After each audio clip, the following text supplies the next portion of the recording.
তাহলে কি হয়েছে কইবা তো আমারে হয়েছে কি? বিজলি রে আজকে আংটি পরনের কথা আসছিল কিন্তু বিয়েটা ভাঙিয়া গেছে। কি বিজলির বিয়া ভেঙে গেছে? হ্যাঁ যে আমার মেয়েরে দেখার পরে আপনি পছন্দ না করে ফিরে যেতে পারবেন না। আব্বা আমি এই বিয়ে করতে পারবো না। মানে আমি মিজান ভাইরে ভালোবাসি, কারণ মিজান ভাইয়ের বাচ্চা আমার পেট। একজন বাটপার, একজন বড় বাটপার আপনি। এখনো তুমি ওগুলোর দ্বারা কিসের কথা কইতেছো? এরকম একটা নষ্ট মায়ের আমি বিয়ে করতে পারবো না। হাই এই কথা মা দেখছে এবার মা এটা কেমন? তুই কিছু জানোস না তাই না? আমি করতে জানো? আমি কি আমার কইছে যে আমি জানো? বিজলি পেটে তোর বাচ্চা, বিজলি নিজ মুখে সবার সামনে কইছে আর তুই কষ্ট কিছু জানোস না। আমারে মারে না, তুমিও বাঁচতে পারবা না, কারণ এখন আমি আর একা না, আমার পেটে তোমার বাচ্চা। জোড়া খুনের মামলায় তোমার কিন্তু ফাঁসি হয়েছে। ওরে মাইরা আমি ফাঁসির দড়ি গলায় দিমু কইলাম একবারে হেনে মেরে হেলাম তোর আমি আজকে। আমি এই মুখটা আল্লাহ গো, এই খবর তো তোর বাপের কানে এতক্ষণ হয়তো চলে গেছে। আমাকে তো গলায় দড়ি দিয়ে মরণ ছাড়া আর কোনো উপায় নাই। দোষ দিতেছ কেন? মাইয়াটা কি একা আমার নাকি?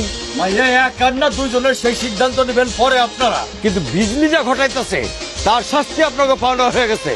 তোমার পোলা যে অঘটন ঘটাইছে তাদের সারা জীবনে আর কারো সামনে মাথা উঁচু করে কথা বলতে পারবো না।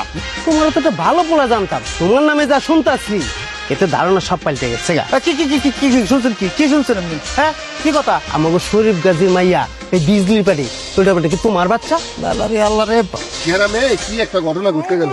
কি ঘটনা করতে আবার গ্রামে? কে তুই কি শোনস নাই? বিজলি বেড়ে বলে তার বাচ্চা। হায় হায় ও জানিস বিজলি বিয়েটা ভেঙে গেল রে। এই কামটা করছে কেডা? আর কইস না, আমাকে গ্রাম ধারে পুরা নষ্ট করে হালাইছে। আরে দুলা ভাই, আপনি যখন বিজলিপুরে বিয়ে করবেন তখন তোমাদের দুলাভাই হবেন, তাই না? এই বিজলি বিয়ে করতেছে এই কথা তো করে কে কইছে? আস্তাগফিরুল্লাহ দুলা ভাই, বিজলি আপা সন্তানের বাপ আপনি। এখন যদি আপনি এই কথা বলেন আল্লাহ বেজার হইব না? এখন আপনার পালাইতে পারবেন না দুলা ভাই, আপনি আটকে গেছেন। কোন ঘটনার কথা কইতেছস তুই? আরে বিজলির সাথে মানে ওই ঘটনা। ও আচ্ছা, বিজলির সন্তানের পিতা আমি না। এই মিজান ভাই, এসব কিছু বাদ দিয়া তুমি একটু প্রেমের নজর আমার দিকে তাকাও না। মানুষের কিচ্ছু নয় তোর, যে অঘটন ঘটাইছিস গ্রামের মধ্যে মুখ দেখাতে পারি না কারোর সামনে আমি। আচ্ছা তুই আমার এই মাইনকা সিবা কি লেগে ফেলেছিস? আমি তোর এমন কি ক্ষতি করছি? কত ভাই কত আমার এই অমানসিক অত্যাচার থেকে মুক্তি দে। আমি এই গ্রামে কারোর সামনে মাথা উঁচু করে কথাই বলতে পারি না। আপনার মেয়ের কারণে আমার ছেলে আর থেকে বেশি পাগল হয়ে গেছে। আর কালকে তো শুক্রবার আছে, ভালো দিন, শুভ কাজে দেরি করতে নেই। কি কর? ও বিয়ে বিয়ে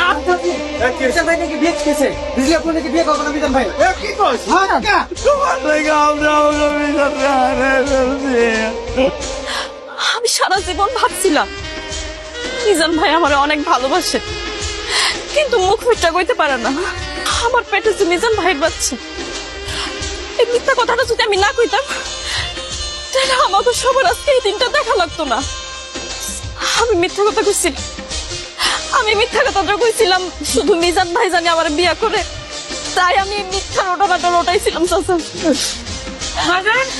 আমার পোলা বাচ্চা আছে, আমার পোলা বাচ্চা আছে, দেখছেন আমার পোলা বাচ্চা। তুমি তো আমার ভালোই বাসো না। ভালোবাসি। এত ভালো অভিনয় শিখলে কোত্থেকে তুমি? আমি নাকি ভালো অভিনয় করছি? তুমি তো আমার চাইতে বড় অভিনেতা। তুমি যে অভিনয় কইরা সবাই রে বোকা বানায়া আমার তোমার কাছে নিয়ে এসো,